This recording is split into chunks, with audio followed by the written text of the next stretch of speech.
Latest technology courses, best infrastructure మరియు అద్భుతమైన placements. Engineering లో మీ best choice Avian institute of engineering and technology, Ibrahimpatnam. వెళ్ళారు వీళ్ళని. జేడీ వ్యాన్స్ని సార్ ఎందుకు పంపించారంటే ఇరానియన్స్ న్యాచురల్లీ వాళ్ళకి సీనియర్ లెవెల్ రిప్రజెంటేషన్ కావాలంటే. స్టీవ్ విట్కాఫ్ కానీ జారెడ్ కుష్నర్ వీళ్ళిద్దరూ నాన్ పొలిటికల్ ఎంటిటీస్. ఒకరు జారెడ్ అయితే సన్ ఇన్ లా, విట్కాఫ్ అయితే business partner president Trump. Iran అన్నారు పోయిన 2 సార్లు వీళ్ళతోనే మాట్లాడినప్పుడు మా మీద బాంబు వేశారు, ఈసారి కూడా వీళ్ళు వచ్చి కూర్చుంటే వీళ్ళకి అర్థం కాదు, తర్వాత మళ్ళీ వీళ్ళు అంటారు ఫెయిల్ అయిపోయిందని, మళ్ళీ ఇంకా మా మీద బాంబులు పడతాయి. You send the vice president JD Vance. So JD Vance గారు పాపం తిరిగి మొత్తం లోకమంతా తిరిగి వచ్చారు ఇక్కడికి, ఇస్లామాబాద్కి. చాలా హైప్ బిల్డప్ చేశారు. యాక్చువల్లీ ఈ టాక్స్ మొదలయ్యే ముందే చాలా క్లియర్ ఉండే వీళ్ళిద్దరికీ ఒక diplomatic language or negotiating language చెప్తారు మ్యాక్సిమలిస్ట్ పొజిషన్స్. అంటే ఇద్దరు are at 2 extreme ends. America ఏమంటున్నారంటే ఒకటి, ఇరాన్కి న్యూక్లియర్ ఆయుధాలు ఎప్పుడు వాళ్ళు డెవలప్ చేయకూడదు, దట్ ఇస్ ఇట్. మిగతా అన్ని అదర్ థింగ్స్ ఆర్ ఆల్ ఏం చెప్తారు బియాండ్ దట్, చిన్న చిన్న రీజన్స్, ఈవెన్ స్ట్రేట్ ఆఫ్ హార్మోస్ కూడా. సో అది అట్లాంటి పొజిషన్ ఉన్నప్పుడు 21 గంటలు మాట్లాడారంటే ఏం మాట్లాడుంటారు. డెఫినెట్గా ఇరాన్ వాళ్ళ వైపు నుంచి ఉన్న పొజిషన్స్ పెట్టుంటారు. అండ్ మోస్ట్ ఇంపార్టెంట్ కవిత గారు, నిన్న అమెరికన్ డిప్లొమాట్స్ చాలామంది రిటైర్డ్ డిప్లొమాట్స్ ఏం చెప్తున్నారంటే ఈ టాక్స్ ఎక్కడి నుంచి మొదలైంది. ముందు అమెరికా అన్నారు మా వైపు నుంచి మేము 15 పాయింట్లు పెట్టాము, ఇరాన్ దాన్ని టోటలీ నిరాకరించారు, మేము అక్సెప్ట్ చేయము. ఇరాన్ తర్వాత 10 పాయింట్స్ పంపించారు, మళ్ళీ దాన్ని రివైజ్ చేశారు. ఆ 10 పాయింట్ల మీద డిస్కషన్ జరిగిందంట. అంటే అక్కడే ఇరాన్కి ఒక అప్పర్ హ్యాండ్ వచ్చేసింది. అమెరికా ప్రపోజల్ కాదు, ఇరాన్ ఇచ్చిన ప్రపోజల్ డిస్కస్ చేస్తున్నారు. అది అమెరికా చేసిన ఫస్ట్ తప్పు. అండ్ న్యాచురలీ దాంట్లో ఇరాన్ ఇచ్చిన కండిషన్స్ చాలా ఎక్స్ట్రీమ్ కండిషన్స్. ఒకటి, మా మీద దాడి చేయకూడదు, that America will not agree. Israel ఇంకా అగ్రీ చేయరు.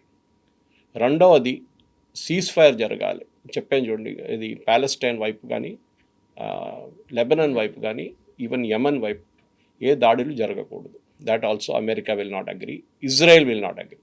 ఇన్ఫ్యాక్ట్ ఇది నడుస్తున్నప్పుడు ఇజ్రాయెల్ అక్కడ బాంబు వేస్తున్నారు లెబనాన్ మీద.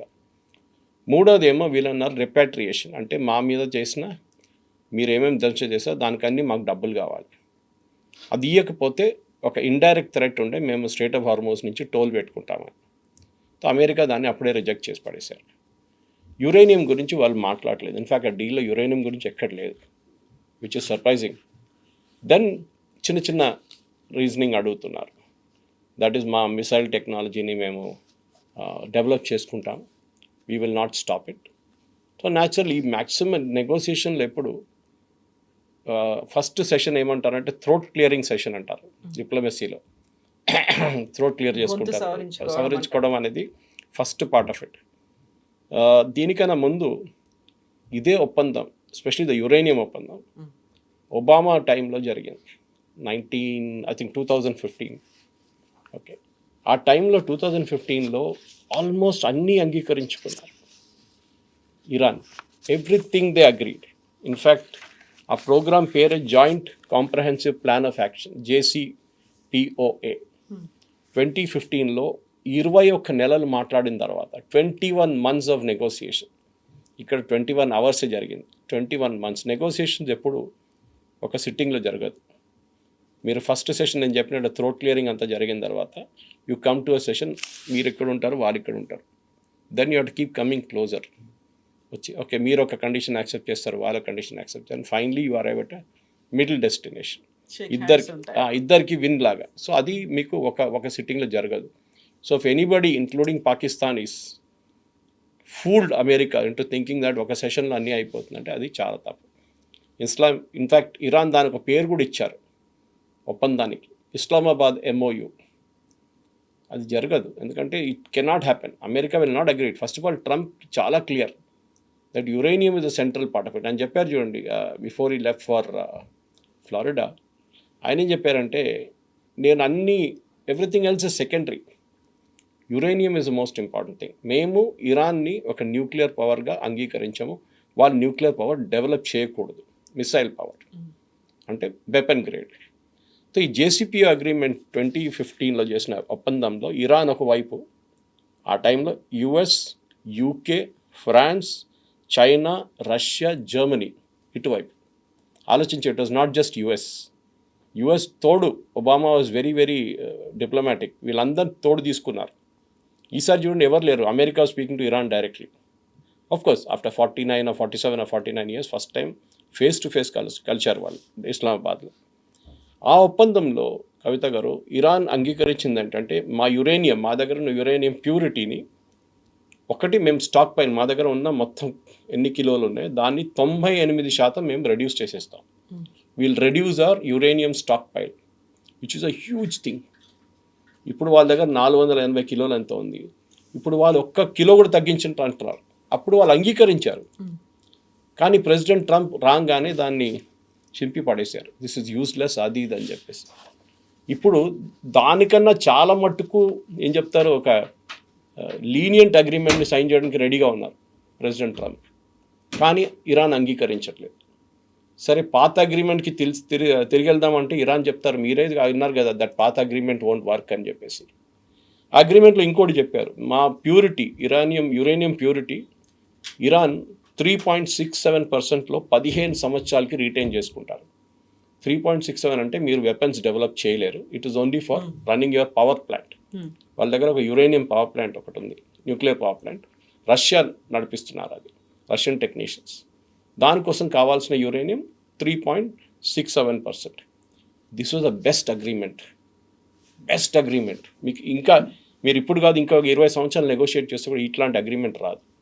కానీ ప్రెసిడెంట్ ట్రంప్కి పెద్ద ఈగో ఆ టైంలో, ఫస్ట్ టర్మ్లో. ఈయనెవరు ఒబామా ఇరాన్కి డబ్బులు ఇచ్చేసిండు అది అని చెప్పి. In fact one of the conditions Iran ఈ నెగోసియేషన్ అది కూడా ఉండే, మా ఫ్రోజన్ అసెట్స్ రిలీజ్ చేయండి. వాళ్ళది billions and billions of dollars worth of assets కానీ మనీ కానీ వాళ్ళ బ్యాంక్లో కానీ మిగతా అసెట్స్లో యుఎస్ సీజ్ చేశారు. దాని నుంచి ఒక చిన్న పోర్షన్ ఒబామా రిలీజ్ చేశారు ఫర్ సైనింగ్ దిస్ అగ్రిమెంట్ 2015లో. దాన్ని కూడా ట్రంప్ తప్పు పెట్టారు. No, how can it do it, అది ఇది అని చెప్పేసి పెద్ద గొడవ చేశారు. అది అట్లనే పోయింది, అగ్రిమెంట్ అవుట్ అయిపోయింది. ఇప్పుడు ఈ జరిగిన చర్చల తర్వాత చాలా క్లియర్గా జేడీ వ్యాన్స్ గారు ఆ ప్రెస్ కాన్ఫరెన్స్ చెప్పారు that we are nowhere near the agreement. మేము చాలా మటుకు అడిగాము కానీ ఇరాన్ అంగీకరించలేదు. ఇరాన్ అంటున్నారు America was not serious in the talks. వాళ్ళు ఒక క్లోజ్ మైండ్తో వచ్చారు, ఓపెన్ మైండ్ లేదు వాళ్ళకి. ఎట్లయినా ఈ అగ్రిమెంట్ రాకూడదని చెప్పేసి వచ్చిన ఒక కండిషన్లో ఉండేవాళ్ళు. సో ఈ పరిస్థితి చూస్తే, వాళ్ళ బాడీ లాంగ్వేజ్ కూడా చూస్తే, in fact JD Vance press conference ఆ రోజు చూస్తే ఒక పాసిబ్లీ 2.5-3 minutes జరుగుంటుంది అది అంతే. And after that he just walked out straight away and went directly to the airport. ఆలోచించండి, ఎవరో అన్నారు బహుశా ఇంకా నెక్స్ట్ డే దాకా వెయిట్ చేస్తారు. వెయిట్ కూడా చేయలేదు. The entire delegation went to the airport directly. So అక్కడే కట్ ఆఫ్ అయిపోయింది. ఈ టాక్స్ అనేది ఇంకా ప్రసక్తి లేదు. కొంతమంది అన్నారు బహుశా ఇంకొక వారం తర్వాత మీట్ అవుతారు, ఎందుకు ఇంకా so called cease fire is still there. Exactly 2 weeks అనుకున్నప్పుడు అది ఏ రోజు ఫెయిల్ అవుతుందో తెలియదు. దానికి ఒక గేమ్ ఇప్పుడు ప్రెసిడెంట్ ట్రంప్ ఆడారు. ఫస్ట్ ఆయన సిరీస్ ఆఫ్ ఆయన ట్రూత్ సోషల్లో ట్వీట్ చేశారు. దాంట్లో ఒకటైతే పెద్ద ట్వీట్, అది స్క్రీన్ షాట్, దానికి ఇంప్రెషన్ మీకు పంపించుంటాను. దాని గురించి ఆయన అన్నారు, నేను Iran is this, Iran is that, వాళ్ళు their regime is finished, navy is under the sea, air force అయిపోయింది, అన్నీ అయిపోయింది, స్ట్రైట్ ఆఫ్ హార్మోస్ని మేము బ్లాక్ చేయబోతున్నాం, స్ట్రైట్ ఆఫ్ హార్మోస్ని బ్లాక్ చేస్తాం. అంటే we will not allow ships to go in or come out. మా షిప్లన్నీ గల్ఫ్ ఆఫ్ ఒమాన్ దగ్గర ఉందా అంటే entrance to the Arabian sea, అక్కడి నుంచి you will get in to Indian ocean. So ఆ రూట్లో, దట్ ఈస్ ఇండోనేషియా వైపు, ఇండియా వైపు, చైనా వైపు వెళ్ళే షిప్స్ అన్నీ వెళ్ళే రూట్లో గల్ఫ్ ఆఫ్ ఒమాన్ దగ్గర మా పోలీసు వాళ్ళు కూర్చున్నారు బయట, మా నేవీ వాళ్ళు. ఏ షిప్ వచ్చి వాళ్ళని ఆపేస్తారు. The entire world got shocked. ఎందుకంటే Saudi Arabia, Qatar, Kuwait, Bahrain వీళ్ళందరూ ఆయిల్ ఆగిపోతుంది. They panicked immediately. ప్రెసిడెంట్ ట్రంప్కి చెప్పుంటారు, మీరు ఏం చేస్తున్నారు, ఇది ఆయిల్ ప్రైస్ మళ్ళీ $100 కన్నా పైన వెళ్ళిపోయింది, the entire economy will collapse అంటే. Then CENTCOM came out with a very very serious kind of tweet. US central command, CENTCOM అంటారు, వాళ్ళే ఈ రీజన్ అంతా వాళ్ళ కింద వస్తుంది, వెస్ట్ ఏషియా. వాళ్ళు అన్నారు, we will only stop Iranian vessels, Iran నుంచి క్రూడ్ తీసుకెళ్తున్న వెసల్, ఇరాన్కి క్రూడ్ రావడానికి వస్తున్న వెసల్స్ని మేము ఆపేస్తాం. ఆబ్వియస్లీ ఇది క్వశ్చన్ వస్తుంది. ఒక హైపోథెటికల్ సిచ్యువేషన్ తీసుకుందాం కవిత గారు. ఒక చైనీస్ షిప్ వచ్చింది. చైనా మ్యాక్సిమం తీసుకెళ్తున్నారు వీళ్ళ ఆయిల్. ఒక Chinese ship with a Chinese flag వచ్చింది. యుఎస్ వాళ్ళని ఆపుతారా? టెక్నికల్గా ఇంటర్నేషనల్ వాటర్ వేలో మీకు ఆపడానికి ఏ అధికారం లేదు. మీ ఎకనామిక్ జోన్లో ఉంటే మీరు ఆపొచ్చు, కానీ ఇది మీ ఎకనామిక్ జోన్లో లేదు. అమెరికా ఎక్కడో ఉంది, మీరు ఎట్లా ఆపుతారు ఇక్కడ? చైనా అంటారు మా షిప్ మీద మీరు దాడి చేస్తే it is like attacking China directly. సరే, చైనాలో వెళ్ళిపోయారు, లోపలికి వెళ్ళి ఫిలప్ చేసుకున్నారు. లేకుంటే అక్కడ ఉన్న ఒక షిప్, దీనికన్నా అక్కడ ఆల్మోస్ట్ 2000 షిప్స్ పడి ఉన్నాయి అక్కడ. దాంట్లో ఒక చైనీస్ ఫ్లాగ్ షిప్ బయటకు వస్తుంది ఫిల్ చేసుకుంటూ. అమెరికా ఏం చేస్తారు? దాన్ని టోర్పిడో చేస్తారా? దాన్ని ఆక్రమిస్తారా? దాన్ని ఆక్యుపై చేస్తారా? అంటే you will send your forces and occupy the ship. ఏం చేస్తారు? It is a very dangerous situation. ఎందుకంటే అప్పుడు ఇమీడియట్ రష్యన్ షిప్స్ రావు అనుకోండి అక్కడికి. ఏదో రష్యన్ షిప్ వచ్చింది అనుకోండి, మీరు రష్యన్ షిప్ని ఆపుతారా? వాళ్ళు అంగీకరిస్తారా? లేదు. ఇరాన్ ఇంకో సిచ్యువేషన్. ఇరాన్ ఇప్పుడు ఏమంటారు వాళ్ళు, ఇప్పుడు అమెరికన్ షిప్స్ కొంతమంది 2 షిప్లు పంపించారు మొన్న వాళ్ళు ఈ మైండ్ స్వీపింగ్ చెక్ చేయడానికి. ఐరన్ ఈస్ ఇరాన్ అన్నారు మేము మైండ్స్ వేసాం, ఎప్పుడో వేసాం, కానీ ఎక్కడ పోయింది మాకు తెలియదు అంటున్నారు. ట్రేస్ చేయడానికి కుదరట్లేదు because it keeps floating in the water under ground. America దగ్గర ఒక్క మైండ్ స్వీపర్ కూడా లేదు ఇప్పుడు. ఆలోచించండి, the most powerful navy in the world అని ప్రెసిడెంట్ ట్రంప్ చెప్పుకుంటూ వస్తారు. అమెరికా దగ్గర ఒక్క మైండ్ స్వీపర్ కూడా లేదు. చాలా దేశాల దగ్గర లేదు, ఎందుకంటే ఆ టెక్నాలజీ అవుట్డేటెడ్ అయిపోయింది. ఇప్పుడు ఎవరు మైండ్స్ వాడట్లేదు. ఇదంతా వీళ్ళు వాడుతున్న మైండ్స్ అన్నీ ఆల్మోస్ట్ 1980, 1970 వింటేజ్ ఇరాన్ వాడుతుంది. దానికి ఉన్న షిప్స్ అన్నీ ఇప్పుడు అవుట్ ఆఫ్ కమిషన్ తీసేశారు. సో ఇప్పుడున్నదంతా అండర్ గ్రౌండ్ చిన్న ఏం చెప్తారు సబ్మెరీన్ లాంటి మైండ్ స్వీపర్స్ ఉన్నారు. వాళ్ళు వెళ్ళి ట్రేస్ చేస్తారు, చేసి ఆ పిక్చర్ పంపిస్తారు that this is the mine here అంటే they will send a magnetic thing down, pickup చేసి దాన్ని తీసుకెళ్తారు పైకి షిప్లకి. సో పాత సిస్టంలో the minesweeper is to literally sweep చేసి తీసుకెళ్తే చాలా కేర్ఫుల్గా హ్యాండిల్ చేయాల్సి. కొంచెం అక్కడెక్కడ కదిలింది అనుకోండి it will blast. So they have to take it very carefully. So technology మారిపోయింది. ఇప్పుడు యూరోప్లో ఉన్న కొన్ని కంట్రీస్ దగ్గర ఈ టెక్నాలజీ ఉంది, బ్రిటన్ దగ్గర కూడా లేదు. They also decommission their last 2 ships if I remember right. So I think Spain దగ్గర, ఇటలీ దగ్గర, ఫ్రాన్స్ దగ్గర ఉంది ఈ షిప్స్ అని. వాళ్ళు పంపిస్తారు, కానీ అది ప్యారలల్గా జరుగుతున్నాడు. ఇరాన్ ఏం చేశారంటే వాళ్ళు ఒక కొత్త మ్యాప్ రిలీజ్ చేశారు. ఇది ఈ టాక్స్ కన్నా కొంచెం ముందు. వాళ్ళు అన్నారు ట్రెడిషనల్ రూట్లో ఇది ఒమాన్ ఇటువైపు, ఇరాన్ ఇటువైపు ఉందనుకోండి, the ships pass through like this. Iran అన్నారు మోస్ట్ ఆఫ్ ద షిప్స్ ఏం చేస్తారంటే ఒమాన్ వైపు నుంచి వెళ్తారు, ఇన్ అండ్ అవుట్. 2 లేన్లు ఉన్నాయి, మన ట్రాఫిక్ లేన్ లాగా. దాని మీట్లో ఒక డివైడర్ ఉంది, ఫిజికల్ డివైడర్ లేదు కానీ it's a mental divider there. అది షిప్ క్యాప్టెన్స్కి తెలుసు అది. సో మీరు ఫాలో చేయాల్సిన రూట్ కొలిషన్ కాదేం కాదు, ఎందుకంటే the narrowest point strait of Hormuz is 21 కిలోమీటర్లు నారోయెస్ట్ పాయింట్ అనమాట. ఆ పరిస్థితుల్లో 21 కిలోమీటర్స్లో మీరు చాలా కేర్ఫుల్గా షిప్స్ నడిపించాల్సి వస్తుంది. 21 అనుకుంటే మనం అనుకుంటే చాలా పెద్దది కదా. ఓకే, మేము ఇంటికాడ నుంచి నేను బయలుదేరి జూబ్లీస్కి వెళ్ళేదాకా 21 కిలోమీటర్స్ ఉంటుంది. ఇంత డిస్టెన్స్ చాలు కదా ఒక షిప్కి, 2 షిప్లకి కాదు. ఆ డెప్త్ చాలా తక్కువ. So that go through the maximum depth area to get that. So Iran ఏం చేశారంటే ఒక ప్లాన్ చేశారు 3 రోజులు 4 రోజుల ముందు. వాళ్ళు అన్నారు ఒమాన్ వైపు మీరు వెళ్ళకూడదు, అక్కడ మేము మైన్ వేసేసాం. You have to come through our area towards Iran and then take a U turn and take a right turn literally. అప్పుడు ఏమవుతుందంటే ఇరాన్ ఒక ఐలాండ్ ఒకటి it's called Qeshm island, QUESHEM. 150 kilometer length island అది. I think about 150,000 people ఆ ఐలాండ్లో ఉంటారు. ఆ ఐలాండ్లో వీళ్ళ రెవల్యూషనరీ గార్డ్స్ వాళ్ళు ఉన్నారు. సో వాళ్ళు అబ్జర్వ్ చేస్తారు ప్రతి షిప్ని, ఎవరిది ఏ ఫ్లాగు, దాని పేరేంటి, దాని రిజిస్ట్రేషన్ ఎవరి పేరు మీద ఉంది, దే కెన్ ఈజీలీ సర్చ్. అది అంటున్నారు అటువైపు నుంచి వెళ్ళాలన్న. So all the ships got confused. ఇప్పుడు ఏం చేయాలని చెప్పి అందరు ఆగిపోయారు. అప్పుడే ఈ బ్లాకేడ్కి కొత్త న్యూస్ వచ్చిందనమాట. ఇప్పుడు అమెరికా ఏమంటున్నారు దట్ ఇరాన్ ఇచ్చిన మ్యాప్ అవుట్, మీరు follow the old system going via Oman పక్క నుంచి వెళ్ళండి అని. ఈ కెషెమ్ ఐలాండ్ అనేది ఒక హిస్టరీ ఉంది దానికి. అక్కడ ఉన్న ప్రజలు they speak Parsi, they speak Arabic and Hindi, 3 languages mix మాట్లాడతారు. వీళ్ళందరూ చాలామంది దాని నుంచి ఇండియా నుంచి వెళ్ళిన వాళ్ళు, ఎప్పుడో 16th, 17th సెంచరీలో they went and settle there Qeshm ఐలాండ్లో. సో ఆ island it's a beautiful island. అది మీరు నేషనల్ జియోగ్రఫిక్లో చూడాలి, ఒక స్టోరీ ఉండే దాని గురించి. Beautiful rock formations, salt formations, మన మన వైపు అరకు వైపు మీకు కనిపిస్తుంది ఒక కపుల్ ఆఫ్ కేవ్స్, బొరా కేవ్స్ లాంటి something like that they have అన్నమాట. సో ఇప్పుడున్న పరిస్థితుల్లో America latest story, America is blocked the straight of Hormuz for Chinese ships. అంటే చైనీస్ ప్రోడక్ట్ తీసుకెళ్తున్న షిప్స్, ఆయిల్ ఒకటే కాదు, ఫర్టిలైజర్ కూడా ఉండొచ్చు, చైనా తీసుకెళ్తారు ఫ్రమ్ ఇరాన్, అది కూడా బ్లాక్ చేసేసారు. ఈ పరిస్థితిలో ఇప్పుడు ఏం జరుగుతుందనేది లోకం ఎదురు చూస్తున్నారు. Oil already started climbing up, stock market కూడా డౌన్ అయిపోతుంది. ప్రెసిడెంట్ ట్రంప్కి ఇప్పుడు ఆప్షన్స్ లేదు కవిత గారు. He has literally run out of options. So discussions టైంలో ఎవరు స్టబన్గా అడమంట్గా లేరు. ఆల్మోస్ట్ క్లోజింగ్ స్టేజ్కి వచ్చిన టైంలో అంతా పీస్ఫుల్గానే సక్సెస్ఫుల్గానే అయిపోతుంది అనుకున్న టైంలోనే నెతన్యాహు దగ్గర నుంచి జెడీ వ్యాన్స్కి కాల్ వచ్చింది. ఆ కాల్ వచ్చిన తర్వాత హీ చేంజ్ హిస్ మైండ్, సడన్గా మారిపోయాడు, ఇమ్మీడియట్గా వెళ్ళిపోయారు అక్కడ నుంచి. అది విఫలమయ్యాయి అనేటువంటి ఒక ప్రకటన వచ్చింది అనే మాటని ఇరాన్ నుంచి చెప్తున్నారు కదా. అరాగ్చి ఆ మాట అంటున్నారు, ఎక్స్టర్నల్ అఫైర్స్ మినిస్టర్. నెతన్యాహుకి ఇరాన్కి ఎప్పుడు పడదు, మనకు తెలిసిందే, పాత స్టోరీ అది. కానీ జేడీ వాన్స్ ఏమన్నట్టే, నేను 15 సార్లు మాట్లాడాను ప్రెసిడెంట్ ట్రంప్తో, constantly with the team also.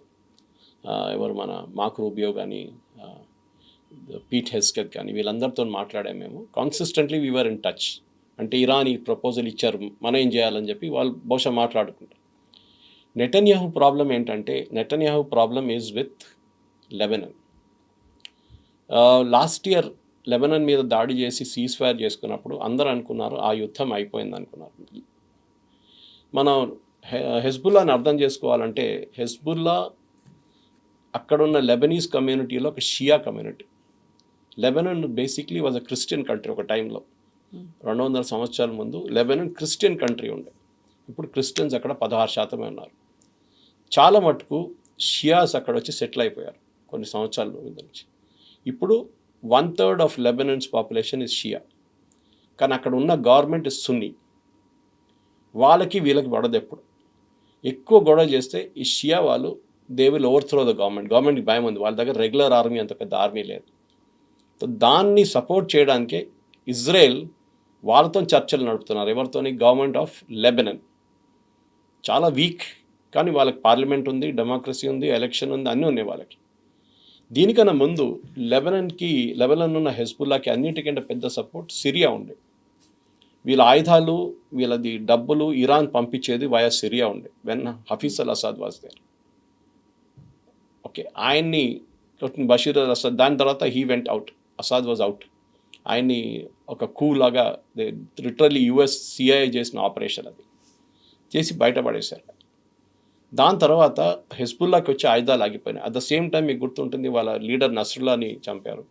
చాలా మటుకు పేజర్ బాంబ్ బ్లాస్ట్ జరిగింది. So literally Hezbollah was wiped out. అందరూ అనుకున్నారు ఈసారి కూడా హెజ్బుల్లాకి పవర్ ఉండదు, హెజ్బుల్లా ఏం చేయలేరని. కానీ సర్ప్రైజింగ్లీ ఈసారి మళ్ళీ వాళ్ళు తిరిగి వచ్చారు. బహుశా ఏం జరుగుతుందంటే, వాళ్ళ దగ్గర ఉన్న మిగతా వాట్ ఎవర్ లెఫ్ట్ ఓవర్ ఆయుధాలు they are possibly using it now, last attempt లాగా అన్నమాట. సో హెజ్బుల్లాని ఒక సిరియన్ ఇన్ఫ్లుయెన్స్ కూడా మీరు చూస్తే ఇప్పుడు ఇజ్రాయెల్ లిటనీ రివర్ దాకా వచ్చేసారు. అంటే సదర్న్ లెబనాన్లో దూరేశారు వాళ్ళు. They destroyed village after village. వాళ్ళు అంటున్నారు ఇంకా ఎవరు అక్కడ రాకూడదు, ఇది మా ఏరియా అయిపోయింది అంటారు. The same thing Israel did in Syria. సిరియాలో చాలా ఫ్యాక్షన్స్ ఉన్నాయి. ఆఫ్టర్ అసాద్ పారిపోయిన తర్వాత అక్కడ ఫ్యాక్షన్ మీద ఫ్యాక్షన్ కొట్టుకుంటున్నారు. అక్కడ కూడా ఇజ్రాయెల్ చాలా మటుకు పోర్షన్స్ ఆక్యుపై చేసుకున్నారు. వాళ్ళు ఒక బఫర్ డివిజన్ బిల్డప్ చేస్తున్నారు కవిత గారు, మా మీద రేపు దాడి జరగకూడదు. సో ఇజ్రాయెల్స్ పొజిషన్ ఇస్ చాలా చాలా క్లియర్. బెంజమిన్ నెతన్యాహు నిన్న ఒక పెద్ద మెసేజ్ పంపించారు మీకు, I think I sent it to you. He was justifying నేను యుద్ధానికి ఎందుకు వెళ్ళాను అని చెప్పేసి. అండ్ మీరు అది చదివితే you will really be convinced. Diplomats అంటారు, diplomacy is the art of telling people to go to hell so much that they would like to go there అన్నమాట. ఇంగ్లీష్లో అంటారు దాన్ని. హెల్కి వెళ్ళమని ఎంత బాగా కన్విన్స్ చేస్తారు, నరకానికి వెళ్ళమని చెప్పినా ఈజీగా యాక్సెప్ట్ చేయాలి. That is diplomacy, same language. నేను ఎందుకు చేశాను, ఇజ్రాయెల్ ప్రజల కోసం చేశాను, మీకోసం చేశాను అని చెప్పి నెతన్యాహు చాలా డీటెయిల్డ్గా స్టేట్ బై స్టేట్, అంటే లెబనాన్ తర్వాత సిరియా తర్వాత ఇరాక్, అన్నిటికంటే పెద్ద బ్లండర్ ఇప్పుడు ప్రెసిడెంట్ ట్రంప్ చేశారని చెప్తున్నారు ఈ వార్తో. కానీ దీనికన్నా ముందు యుఎస్ హిస్టరీలో ఒక సర్వే జరిగింది among the diplomats retired and serving. America వాళ్ళ హిస్టరీలో అన్నిటికంటే పెద్ద ఫారిన్ పాలసీ బ్లండర్ ఏం చేశారు? Most of people will say వియట్నాంకి వెళ్తాం మనం, Vietnam was the biggest blunder. But that time America was అంత పెద్ద డిప్లొమాటిక్ పవర్ లేకుండే. ఓకే, లిండన్ జాన్సన్ ఉండే, జాన్ ఎఫ్ కెనడీ తర్వాత వచ్చారు. కానీ the biggest blunder was president Bush and Iraq war. Weapons of mass destruction ఉందని చెప్పి మొత్తం అక్కడ వెళ్ళి నేటో ఫోర్సెస్ని తోడు తీసుకెళ్ళి ఇరాక్ని మొత్తం దంచారు. వెపన్స్ ఆఫ్ మాస్ డిస్ట్రక్షన్ దొరకలేదు. Today Iraq has become a lawless society. మూడు ఫ్యాక్షన్లు, నాలుగు ఫ్యాక్షన్లు కొట్టుకుంటున్నారు. అల్ఖైదా ఉన్నారు, ఐసిస్ ఉన్నారు, ఇరాన్ ప్రాక్సీస్ ఉన్నారు అక్కడ, and then the Iraqi government ఉన్నారు. Same situation is there in సిరియాలో. అక్కడ ఒక former terrorist, al Qaeda terrorist, $10 million reward ఉన్న ఒక టెర్రరిస్ట్ని ఇప్పుడు ప్రెసిడెంట్గా కూర్చోబెట్టారు యూఎస్ అక్కడ. బికాస్ వాళ్ళకి చాయిస్ లేదు ఇంకా. సో ఈ పరిస్థితుల్లో ఇజ్రాయెల్ వాళ్ళ పని వాళ్ళు చూసుకుంటున్నారు. వాళ్ళని తప్పు పట్టలేమని. If they are pressurizing US and US ఆ ప్రెషర్లో పడిపోతారంటే అది యూఎస్ తప్పు, ప్రెసిడెంట్ ట్రంప్ తప్పది. కానీ ప్రెసిడెంట్ ట్రంప్ కూడా తెలుసు that the bigger threat Israel మీద ఒక దాడి రేపు జరిగితే రేపు యూఎస్ మీద దాడికి జరగవచ్చు, ఇంకో 9/11 జరగవచ్చు. That president Trump is very clear అన్నమాట. సో బహుశా ఫస్ట్ టైం ఈ స్ట్రైట్ ఆఫ్ హార్మోస్లో స్ట్రాటజీ మార్చారు. వాళ్ళు బ్లాక్ చేసే బదులు మేమే బ్లాక్ చేసేస్తాం, వాళ్ళని బయటికి వెళ్ళనియం. కానీ క్వశ్చన్ నౌ ఇస్ హైపోథెటికలీ రేపు ఖతార్ నుంచి ఒక గ్యాస్ ఫిల్ చేసిన, ఒక ఎల్పిజి గ్యాస్ ఫిల్ చేసిన ఒక షిప్ స్ట్రైట్ ఆఫ్ హార్మోస్ నుంచి బయలుదేరింది. ఇరాన్ దాన్ని కొడతారా? ఎస్పెషలీ నెక్స్ట్ 1 week ఈ సీజ్ ఫైర్ ముందు America wants that to happen. వాళ్ళు కావాలంటే ఒక డమ్మీ షిప్ పంపిస్తారు, ఇరాన్ కొడతారా లేదా చూద్దామని చెప్పేసి. ఇరాన్ కొట్టారనుకోండి, America will say cease fire is over, మేము మా బాంబింగ్ మొదలు పెట్టేస్తాం, వీఆర్ రెడీ అండ్ లాక్డ్ అన్నారు ప్రెసిడెంట్ ట్రంప్ నిన్న. మళ్ళీ యుద్ధం మొదలవుతుంది అండ్ మళ్ళీ ఇదే whatever happen. But this time definitely Iranian government పడిపోతుంది, దాంట్లో డౌట్ లేదు. వాళ్ళు తట్టుకున్నారు ఇన్ని రోజులు, ఆల్మోస్ట్ 40 days, కానీ ఇంకా వాళ్ళు చేయలేక వాళ్ళ మొత్తం almost the entire Iran is finished. కానీ ఈ స్ట్రైట్ ఆఫ్ హార్మోస్ గురించి కూడా ఒక హిస్టరీ ఉంది దీనికి ముందు. అది చాలా ఇంట్రెస్టింగ్. ఎందుకంటే మనం అనుకుంటా straight of హార్మోస్ 20% of world's oil ఆ రూట్ నుంచి ట్రావెల్ అవుతుంది, 40% ఆఫ్ వరల్డ్స్ ఫర్టిలైజర్ ఆ రూట్ నుంచి వెళ్తుంది, హీలియన్, ప్రొపేన్, బ్యూటేన్, మీరు ఏ గ్యాస్ పేరు చెప్పండి ఆ రూట్ నుంచి వెళ్తుంది. అట్లాంటి ఒక రూట్ని బ్లాక్ చేయడం అనేది దీనికన్నా ముందు కూడా జరిగింది, కానీ that was in different history, different point in time. So ఇప్పటికీ ఇంత అయినప్పటికీ కూడా పాకిస్తాన్ ఈజ్ రెడీ. నేను మళ్ళీ నెక్స్ట్ చర్చలు ఏమైనా జరగాలి అంటే వీఆర్ రెడీ టు హోస్ట్. మళ్ళీ పాకిస్తాను లేకుంటే ఇస్లామాబాద్ అలాగే ఉంటుంది అనేది. బట్ ఫర్దర్గా అవుతాయి అంటారా మీరు? There was the US diplomat ఒక స్టేట్మెంట్ ఇచ్చారు. పాకిస్తాన్ని చర్చలు తీసుకురావడం ఎట్లయిపోతుందంటే మీ పర్సు తీసి ఒక పిక్ పాకెట్కి ఇచ్చి అది ఉంచుకోరానే నా షూస్ వేసుకుంటాను చెప్పేలాగా ఉంటుందన్నమాట. పాకిస్తాన్, ఇజ్రాయెల్ చాలా క్లియర్గా చెప్పారు, Pakistan is a terror supporting nation. వాళ్ళని మీరు తీసుకొచ్చి మీడియేషన్ ఏం పెట్టారు? ప్రెసిడెంట్ ట్రంప్కి ఇంకెవరు దొరకలేదు కవిత గారు. బహుశా నేను లాస్ట్ టైం మాట్లాడి చెప్పాను ఇది. ఒమాన్ ఒరిజినల్ నెగోషియేటర్ 2 సార్లు, వాళ్ళు బ్యాక్అవుట్ అయిపోయారు ఈసారి. టర్కీ బ్యాక్అవుట్ అయిపోయారు. ఈజిప్ట్ కూడా బ్యాక్అవుట్ అయిపోయారు. ఈజిప్ట్ అన్నారు మేము చేయం, మా పక్కన మేము ఇజ్రాయెల్ పక్కన ఉంటాం, రేపు ఇజ్రాయెల్ కోపం వస్తే మా మీద కొట్టేస్తాడు అయిపోయి మనం. They also back out. యూఎస్కి దొరికిన ఒక బక్రా పాకిస్తాన్, అండ్ పాకిస్తాన్ రెడీగా ఉన్నారు, ఎందుకంటే వాళ్ళకి పబ్లిసిటీ కావాలి, డబ్బులు కావాలి. ఇది హోస్ట్ చేసిన దానికి సౌదీ అరేబియా వాళ్ళకి $5 billion ఇచ్చారు. సౌదీ అరేబియాలో పాకిస్తాన్ ఎయిర్క్రాఫ్ట్ అని తీసారు, అక్కడ పెట్టుకున్నారు. ఇదంతా జరిగింది లాస్ట్. సో పాకిస్తాన్ రోల్ ఏంటంటే దీనికి పబ్లిసిటీ కోసం వచ్చారు. కానీ ఇప్పుడు ఎట్లయిపోయిందంటే ఇజ్రాయెల్ టార్గెట్లో వచ్చేసారు పాకిస్తాన్ కూడా. వీళ్ళ ఎయిర్క్రాఫ్ట్ తీసుకెళ్ళి సౌదీ అరేబియాలో పెట్టారు. ఇజ్రాయెల్కి ఒక డౌట్ ఏంటంటే సౌదీ అరేబియాకి న్యూక్లియర్ టెక్నాలజీ అమ్ముతున్నారు పాకిస్తాన్, అందుకే పాకిస్తాన్ దగ్గర డబ్బులు లేవు. ఇప్పుడు వాళ్ళ దగ్గర ఉన్నది న్యూక్లియర్ టెక్నాలజీ, అన్నిటికంటే పెద్దది, which is exactly what US ఇరాన్ని ఆపడానికి ట్రై చేస్తున్నారు. పాకిస్తాన్ చాలా రోజుల నుంచి ఈ న్యూక్లియర్ టెక్నాలజీని అమ్మడానికి ట్రై చేస్తున్నారు, వాళ్ళ డబ్బుల కోసం అంతే. So Saudi Arabia is possibly ready to buy. దీనికన్నా ముందు సౌదీ అరేబియా దగ్గర న్యూక్లియర్ రియాక్టర్ ఉంది ఒకటి, బట్ యురేనియం వాళ్ళు FN గ్రేడ్స్కి రాలేదు వాళ్ళు. సో సౌదీ అరేబియాకి పాకిస్తాన్ ప్లేన్లు తెచ్చి పెట్టుకున్నారు. This is the first step. ఎందుకంటే వాళ్ళ నడుమిట్లో ఒక ఒప్పందం ఉంది, డిఫెన్స్ అగ్రిమెంట్ ఉంది. మా మీద దాడి చేస్తే మీరు హెల్ప్ చేయాలి, మీ మీద దాడి చేస్తే మేము హెల్ప్ చేస్తామని అండ్ ఆల్మోస్ట్ 3,000 మంది సోల్జర్స్ దాకా వచ్చి అక్కడ ఉన్నారు. ఎందుకంటే Saudi Arabian army is nothing. Pakistan army at least ఏం చెప్పినా కానీ మనతో పోరాడి వాళ్ళకి కొంచెం ఎక్స్పీరియన్స్ ఉంది. So they will come and stay there వాళ్ళు. ఎందుకంటే ఇరాన్ వైపు నుంచి రేపు మిసైల్స్ మొదలైతే సౌదీ అరేబియా దగ్గర అడ్డుకోవడానికి మిసైల్స్ లేవు, అయిపోయినాయి వాళ్ళ దగ్గర స్టాక్ అంతా. సో పాకిస్తాన్ వాళ్ళ ఎయిర్క్రాఫ్ట్ యూజ్ చేసి దాన్ని కౌంటర్ చేస్తారు, ఎయిర్క్రాఫ్ట్ ఉన్న మిసైల్స్ యూజ్ చేసి. అది చూడాల్సిందే ఎంత ఉంటుంది. ఎందుకంటే ఒకసారి ఇరాన్ ఫైరింగ్ చేస్తే మనం ఎప్పుడు చెప్తుంటాం చూడండి, పిచ్చోన్ చేట్ల రాయిలాగా ఉంటుంది, ఎక్కడ పడేస్తాడో తెలియదు ఇరాన్ తీసుకెళ్ళి. అదే జరుగుతుంది. కానీ ఈ strait of Hormuz back in focus వచ్చింది. దీనికన్నా ముందు 1953లో ఇదే స్ట్రెయిట్ ఆఫ్ హార్ముజ్ని బ్లాక్ చేశారు. అదొక హిస్టరీ.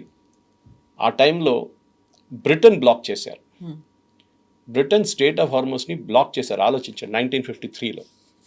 ఆ టైంలో మొహమ్మద్ మొసావి అని చెప్పి ఒక ఇరానియన్ ప్రెసిడెంట్ ఉండే, చాలా పాపులర్ మనిషి, డెమోక్రసీ ఎలక్షన్లో గెలిచిన చాలా పాపులర్గా ఇరానియన్ ప్రెసిడెంట్ ఉండే.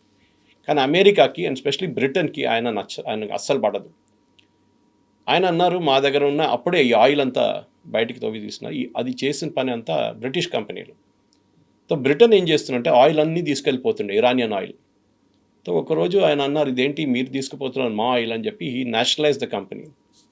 ఓకే, అండ్ ఆ కంపెనీ నేషనలైజ్ చేసిన తర్వాతనే గొడవ అంతా జరిగింది కవిత గారు. ఈ మొహమ్మద్ అది that was called Anglo Iranian company. Later it became BP, British petroleum. ఇది మొత్తం ఇరానియన్ ఆయిల్ రిజర్వ్స్ అంతా వాళ్ళ చేతిలో ఉన్నాయి. సో ఈయన నేషనలైజ్ చేసిన తర్వాత బ్రిటన్ ఆల్మోస్ట్ అవుట్ అయిపోయారు. సో ఇమ్మీడియట్లీ బ్లాకేట్ పెట్టి అమెరికన్ సిఐని తీసుకొచ్చి మొహమ్మద్ మొసావిని పదవి నుంచి తొలగించేశారు. ఖర్చు పెట్టింది $3 మిలియన్ అంతే సిఐ ఒఫీషియల్గా. ఆయన తీసిన తర్వాత, ఆయన్ని బయటపడేసిన తర్వాత again the oil reserves came back to Britain. Britain మళ్ళీ షా ఆఫ్ ఇరాన్ని గదిలో పెట్టి అక్కడ థ్రోన్ మీద పెట్టి అమెరికా వీళ్ళు ఆయిల్ అంతా నడిపించారు బ్రిటన్. దాని తర్వాత మనకు జరిగిందో 79లో ఖొమైనీ వచ్చిన తర్వాత again British got throne out totally. So ఈ హిస్టరీ మన దగ్గర ఉంది. ఆ టైంలో బ్రిటన్ బ్లాక్ చేశారు strait of Hormuz. And strangely enough I remember right, నేను ఎప్పుడో ఒకసారి చదివాను ఇది, the only country to defy Britain was Japan. వాళ్ళకు షిప్ పంపించారు, చూద్దాం మీరు ఏం చేస్తారని చెప్పి. ఏం చేయలేదు బ్రిటన్, భయపడ్డారు. అట్లాంటి పొజిషన్ ఇప్పుడు కూడా జరుగుతుందా లేదా అని మనం చూడాల్సింది. That is why talked about China and Russia. Will they break the stalemate? ఎందుకంటే ఎన్ని రోజులు మీరు చైనీస్ ఆరిజిన్, చైనాకి వెళ్ళే షిప్స్, ఇరాన్ నుంచి వెళ్ళే షిప్స్ని ఆపుతారు? మిగతా షిప్స్ కూడా ట్రావెల్ కావాలి కదా. సౌదీ అరేబియాలో ఫిలప్ చేసి పడిన షిప్స్ చాలా ఉన్నాయి. ఖతార్, కువైత్, బహ్రెయిన్, ఇక్కడ అన్నీ ఫిలప్ చేసి ఈ స్ట్రెయిట్ ఆఫ్ హార్ముజ్లో ముందు పర్షియన్ గల్ఫ్ నుంచి రావాల్సిన షిప్స్ ఉన్నాయి. 2,000 షిప్స్ పడినాయి అక్కడ. షిప్స్ ఒకటే, ఆయిల్ ఒకటే కాదు, కంటైనర్ కార్గో ఉంది, అది కూడా అట్లనే ఉంది. ఇదన్నీ రావాలంటే డెఫినెట్గా ఈ స్ట్రెయిట్ ఆఫ్ హార్ముజ్ని కంప్లీట్గా ఓపెన్ చేయాల్సి వస్తుంది. So basically I think America ఏం చేస్తున్నారంటే, ప్రెసిడెంట్ ట్రంప్ స్ట్రాటజీ ఏంటంటే, ఇరాన్ ఫస్ట్ ఒక షిప్ మీద దాడి చేయనియండి, పోతే పోయింది ఒక షిప్, కానీ that will give me an excuse to go after Iran totally. మా రిసోర్సెస్ మొత్తం పెట్టేస్తాను వాళ్ళ మీద అంటే. ఇన్ఫ్యాక్ట్ మీరు number of C-30s, C-3s and వాళ్ళ ట్రాన్స్పోర్ట్ ఎయిర్క్రాఫ్ట్ లాస్ట్ 1 వీక్లో డిగో గార్షియా కానీ మిగతా అలేద్ ఎయిర్ బేస్ ఖతార్లో కానీ మిగతా ప్లేసెస్లో ఆల్మోస్ట్ 100 to 200 సార్టీస్ జరిగింది. వాళ్ళు అమ్యునిషన్స్ తీసుకొస్తున్నారు, రీప్లెనిష్ చేస్తున్నారు, అంతా మొత్తం అయిపోయింది కదా ఫస్ట్ స్పేస్లో. సో ఈ 1-2 వీక్స్ టైం అందరికీ ఒక బ్రేక్ ఇచ్చినట్లు అయిపోయింది. ఇరాన్ కూడా రీగ్రూప్ చేస్తున్నారు, అమెరికా కూడా రీగ్రూప్ చేస్తున్నారు. This is now going to be fight to the finish. Possibly ఈ యుద్ధం జరిగితే వితిన్ ఒక వారం 10 రోజుల్లో I think Iran will be finished. వాళ్ళకి ఛాన్స్ లేదు, వాళ్ళకి ఏం చేయలేరు వాళ్ళు. అమెరికా అంత ఓవర్వెల్మింగ్ పవర్ పెట్టి కొడతారు. Because the end of the day 1953లో జరిగిన అదే స్ట్రాటజీ. ఎందుకు కొట్లాడుతున్నారు? ఆయిల్ కోసం. ఆ రోజు బ్రిటిష్ పెట్రోలియం వాళ్ళ కంపెనీ నేషనలైజ్ చేశారని చెప్పి బ్రిటన్ తీసుకొచ్చి బ్లాకేడ్ చేసి అమెరికా సహాయంతో వాళ్ళ బ్లాకేడ్ పెట్టారు ఆ రోజు. ఇరాన్ లాస్ట్ అగ్రీ చేయాల్సి వచ్చింది. సో అదే పరిస్థితి history is now repeating itself. ఈసారి కూడా the question is oil. President Trump అప్పుడప్పుడు చెప్తుంటారు చూడండి, చాలా ఆయిల్ ఉంది అక్కడ, we can all make lot of money. This is the end of it. Pakistan role దీంట్లో వచ్చింది చాలా మటుకు. వై పాకిస్తాన్? తో ఈ చర్చలు మొదలైనప్పుడు పాకిస్తాన్ లేకుండే దీంట్లో. ఈ చర్చలు మొదలయ్యే ముందు కవిత గారు ఒక చాలా యూనిక్ సీన్ జరిగిందంట. ఫస్ట్ అమెరికా కనుక్కున్నారు ఎవరు ఈ చర్చల్ని మీడియేట్ చేయాలని, అంటే నడిమిట్లు ఎవరన్నా ఉండాలి కదా. సో ఫస్ట్ ఆప్షన్ ఒమాన్, ఎందుకంటే ఒమానే చర్చలు జరిపారు ఎప్పటి నుంచో. లాస్ట్ ఇయర్ మీకు గుర్తుంటుంది జూన్లో జరిగిన చర్చల తర్వాత ఆల్మోస్ట్ ఒక ఒప్పందానికి వచ్చేసారు జెనీవాలో. ఒకవైపు ఇరానియన్ డెలిగేషన్, ఇంకోవైపు ఒమానీ డెలిగేషన్ ఒక డ్రాఫ్ట్ రెజల్యూషన్ తయారు చేసుకున్నారు. ఇరానియన్ లీడర్షిప్, అప్పుడు ఖమెనీ ఉండే ఆయన వాళ్ళు అప్రూవ్ చేశారు. Everything was ready. ఆ రోజు రాత్రి నెక్స్ట్ డే అమెరికా బాంబ్ వేశారు ఇరాన్ మీద, ఇజ్రాయెల్తో సహా. అది పోయింది. తర్వాత జూన్లో జరిగిన దాని తర్వాత ఈసారి ఫిబ్రవరి 1st వీక్లో జెనీవాలో మళ్ళీ నెగోసియేషన్స్ మొదలైంది. దాంట్లో చాలా క్లియర్గా ఆ నెగోసియేషన్లో మళ్ళీ ఇరాన్ చెప్పారు, లాస్ట్ టైం మేము ఇక్కడ కూర్చున్నాం, మా మీద అక్కడ బాంబు వేశారు, ఈసారి ఏర్ కాదంటే Oman give an assurance saying nothing will happen. కానీ చూడండి అక్కడ కూడా అదే జరిగింది. ఆల్మోస్ట్ వాళ్ళు ఒక యురేనియం గురించి కూడా చాలా మటుకు దే వాక్ డౌన్, చాలా మటుకు అగ్రీ చేశారు ఇరాన్. కానీ ఫిబ్రవరి 28 బాంబు వేశారు మళ్ళీ. తో ఈసారి ఒమాన్ అన్నారు we are not getting in to it, నేను దీంట్లో రావట్లేదు, ఎందుకంటే మేము ఎప్పుడు మాట్లాడినా కానీ దాని తర్వాత బాంబు వచ్చి పడుతుండే. తో అమెరికా ఈజిప్ట్ దగ్గర అడిగారు, ఈజిప్ట్ అండ్ టర్కీ. సో దీంట్లో కండిషన్ ఒకటి ఉండే, దట్ ఈ మీడియేటింగ్ నేషన్ ఇస్లామిక్ నేషన్ ఉండాలి. దానికోసం కొంతమంది జయశంకర్ గారి దగ్గర అడిగారు, మనం ఇండియా ఎందుకు వెళ్ళట్లేదు అంటే, we don't want get in to it, this messy affair. పాకిస్తాన్కి పబ్లిసిటీ కావాలి, వాళ్ళు చేసుకుంటున్నారు, చేసుకొనియండి. ఈజిప్ట్ దగ్గర వెళ్తే ఈజిప్ట్ ఏం చెప్పారంట, అంత బాగానే ఉంది, వీఆర్ రెడీ, మేము మీ 1 స్టెప్ వెనక ఉంటాం, మీరు ముందు ఉండండి అని చెప్పారంట. ఎవరు ఉంటారో వాళ్ళని ఫస్ట్ పెట్టండి, మేము విల్ బీ బిహైండ్ యూ. ఎందుకంటే ఈజిప్ట్ చెప్పారంటే, మేము we share a border with Israel. రేపు ఈ చర్చల్లో ఏదైనా జరిగింది అనుకోండి, తప్పు జరిగితే ఇజ్రాయెల్ మా మీద కోపం తీర్చుకుంటారు. We don't want to get in to it. టర్కీని అడిగారు, టర్కీ అన్నారంట మాకు కూడా ఇరాన్తో ఇష్యూస్ ఉన్నాయి, ఒక టైంలో మేము ఆయుధాలు సప్లై చేస్తుండే వాళ్ళకి, ఇప్పుడు వాళ్ళ మీద ఏమైనా రేపు మళ్ళీ దాడి జరిగితే, లేకుంటే వాళ్ళ మీద ఏదైనా ఏం చెప్తారు నెగటివ్గా మీరు ఈ రెజల్యూషన్ తీసుకొస్తే వాళ్ళు మళ్ళీ మా దగ్గర రేపు మా వైపు ఒక మిసైల్ కొట్టేస్తారు. ఆల్రెడీ ఒక మిసైల్ కొట్టారు starting of the war, I think first week second వీక్లో కొట్టారు టర్కీ వైపు. We're not getting it. America next Indonesia దగ్గర వెళ్ళారు, Islamic nation, world's largest Muslim population. వాళ్ళ దగ్గర వెళ్ళి అడిగారు మీరు. Indonesia side boss it's all fine, మేము వస్తాం కావాలంటే, కానీ ఒకటి ఉంది, ఈ గొడవ అంతా అయిన తర్వాత we are actually signing an agreement with Israel. ఇజ్రాయెల్ని అంగీకరించుకుంటూ మేము ఒక అగ్రిమెంట్ సైన్ చేస్తున్నాం. దాంట్లో ఇజ్రాయెల్ ఎంబసీ ఇండోనేషియాలో జకార్తాలో ఓపెన్ చేస్తారు, మా ఎంబసీ మేము వాళ్ళ క్యాపిటల్లో ఓపెన్ చేయబోతున్నాం, ఇజ్రాయెల్ క్యాపిటల్. ఇది మేము ఒక ఒప్పందానికి వచ్చేసామని చెప్పారు. సో ఈ పాయింట్ మీదే ఎక్కువ మటుకు డిస్కషన్ జరిగింది. సో ఫైనలీ పాకిస్తాన్ని తీసుకురావాల్సి వచ్చింది. పాకిస్తాన్ అన్నారు ఓకే ఫైన్, వాళ్ళు డెస్పరేట్ ఉన్నారు. దానికి కారణం ఉంది, Asim Munir, field marshal Asim Munir and IRGC లీడర్షిప్కి చాలా క్లోజ్ కనెక్షన్ ఉంది, even though they are Shia and Sunni. అది కారణం ఏంటంటే ఈ పాకిస్తానీ ఆర్మీ చీఫ్స్ అందరూ చాలా మటుకు స్విట్జర్లాండ్లో బ్యాంక్ అకౌంట్లు కానివ్వండి, లండన్లో ఇల్లు కొనుక్కుంటారు ఫస్ట్. మీరు కరెక్ట్, మీరు అయూబ్ ఖాన్ టైం నుంచి చూడండి, అయూబ్ ఖాన్, జనరల్ జియావుల్ హక్, పర్వేజ్ ముషరఫ్, ఎవరైనా కానీ పాకిస్తాన్ జనరల్ ఫస్ట్ పెద్ద బంగ్లా తీసుకుంటారు లండన్లో, ఆల్ ఇల్లీగల్ మనీ వీళ్ళది. అది సేమ్ ఈయన కూడా ఉంది అక్కడ, అసీం మునీర్ కూడా పెద్ద ఇల్లు ఉంది, వాళ్ళ పిల్లలు కూడా అక్కడే చదువుకుంటున్నారు అందరు బయటనే. సో సేమ్ టైం ఐఆర్జీసీ కూడా అదే connection. That is what first second వీక్లో ఒక స్టేట్మెంట్ ఇష్యూ చేశారు యుఎస్, సేయింగ్ దట్ వీళ్ళది ఇల్లీగల్ డీలింగ్స్, వీళ్ళ డబ్బులంతా ఉంది చూడండి, అది కూడా పట్టుకోవాలి. ఐఆర్జీసీ అనేది మనం అనుకుంటాం కవిత గారు, దట్ ఒక సెక్యూరిటీ ఫోర్స్ అని అనుకుంటాం మనం, ఒక ఆర్మీ లాగా కాదు. వాళ్ళ ఆర్మీ ఈజ్ ఓన్లీ అబౌట్, వాళ్ళ ఆర్మీ చేసే పని ఒక 50% అంతే, మిగతా 50% వాళ్ళు కాంట్రాక్ట్లు చేస్తారు. వాళ్ళు మన దగ్గర బ్రిడ్జ్లు కడతారు చూడండి, రోడ్లు వేస్తారు, పోర్ట్స్ కడతారు, ఎయిర్పోర్ట్లు కడతారు, ఇది ఐఆర్జీసీ పని. ఇరాన్ టోటల్ జీడిపిది 40% ఐఆర్జీసీ దగ్గర ఉంది. So IRGC has got huge amount of money and వాళ్ళ జనరల్స్ అందరూ యాజ్ యూజువల్ లండన్లో ప్యారిస్లో అంతా ఇల్లు కొనుక్కుంటారు, వీళ్ళు కూడా అంతే. So Asim Munir and IRGC chief నడిమిట్లో చాలా మంచి సంబంధాలు ఉండే, but that gentleman got killed in the first day. ఆ రోజు బాంబింగ్ జరిగినప్పుడు చనిపోయారు ఆయన. కానీ యుఎస్ ఆయనకి నమ్మారు, ఆ అసీమ్ మునీర్ చెప్పారు you take the lead, Shahbaz షరీఫ్ని ముందు పెట్టండి, ఎందుకంటే ఆర్మీ అని పెట్టంగానే కొంతమందికి నచ్చదు, సో ఇప్పుడు Shahbaz Sharif in the front. Shahbaz Sharif ముందుకు వచ్చారు. మనకు తెలిసింది after that it's all history. దీంట్లో ప్రాబ్లం ఎక్కడ స్టార్ట్ అయిందంటే ఇప్పుడు ప్రెసెంట్లీ ఇరాన్ డెలిగేషన్ ఎందుకు వెళ్ళట్లేదంటే ఈ రెజల్యూషన్, వీళ్ళు ఒక రెజల్యూషన్ పాస్ చేశారు చూడండి, వాళ్ళు అమెరికాకి పంపించారు, అది వాళ్ళ రీజనల్ వాళ్ళ సెక్యూరిటీ కౌన్సిల్ అప్రూవ్ చేసింది ఇరాన్ని. సో నిన్న జేడీ వ్యాన్స్ గారు మాట్లాడుతూ అన్నారు ఆ పర్టికులర్ 10-point ఫార్ములా చాట్ జీపీటీలు తయారు చేశారు వీళ్ళు ఇరాన్ వాళ్ళు, మేము దాన్ని అట్లనే చించేసి పడేసాం డస్ట్బిన్లో అని చెప్పేసి. Actually Caroline leave it second and that ఆమె చెప్పింది ఆ రోజు అనమాట.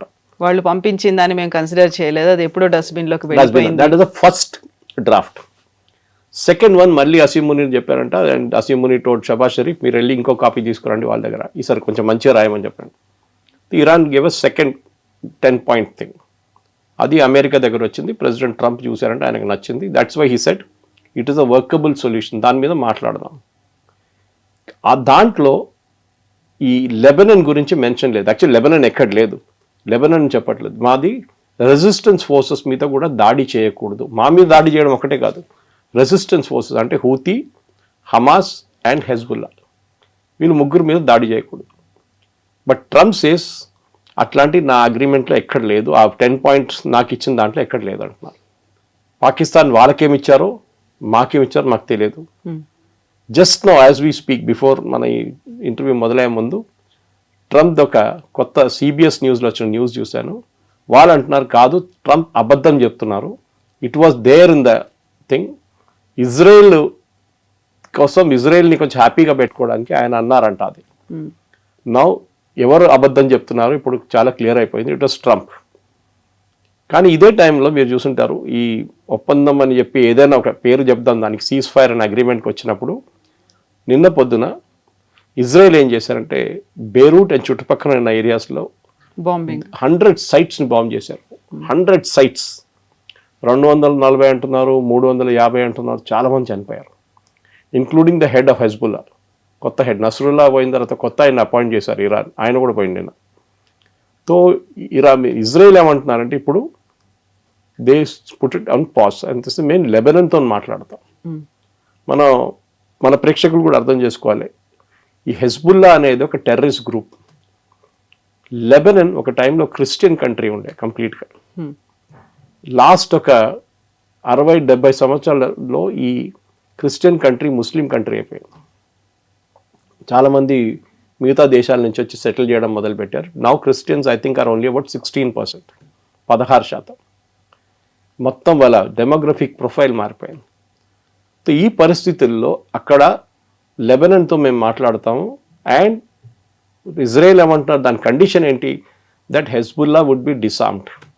అది జరగదు, లెబనాన్కి అడగడానికి దమ్ లేదు, హెజ్బుల్లా చెప్తే పట్టించుకోరు. సో ప్రెడిక్టబ్లీ వారం తర్వాత మళ్ళీ, వారం కూడా అక్కర్లేదు, 4 రోజుల తర్వాత మళ్ళీ మొదలవుతుంది. ఎందుకంటే ఈ ఇష్యూ హెజ్బుల్లాతో ఉన్న ఇష్యూ ఎప్పటి నుంచో ఉంది, 40 సంవత్సరాల నుంచి ఉంది. ఇరాన్ తీసుకొచ్చి కూర్చోబెట్టిన ఒక గ్రూప్ ఇది. As much as Hamas sitting in Gaza. Gaza ఎవరిది? Gaza comes under Palestinian authority. ఎవరు? మన యాసిర్ అరాఫాత్ వాళ్ళ పార్టీది. వెస్ట్ బ్యాంక్ వాళ్ళదే, గాజా కూడా వాళ్ళదే. కానీ వాళ్ళు అథారిటీ అక్కడ పేరు కోసం అథారిటీ ఉంది, కానీ అథారిటీ వాళ్ళు అక్కడ స్థాపించలేకపోతున్నారు. హమాస్ వచ్చి కూర్చున్నారు అక్కడ. Same situation Lebanon, same situation Yemen. అక్కడ హూతీ అనే ఒక గ్రూప్ వచ్చి కూర్చున్నారు. వాళ్ళు ఇప్పుడు ఆ దేశం టేక్ ఓవర్ చేసుకున్నారు, కానీ ఇప్పుడు వాళ్ళని చాలా మటుకు సౌదీ అరేబియా కంట్రోల్ చేశారు. 1/3 ఆఫ్ యమన్ ఇస్ విత్ హూతీస్.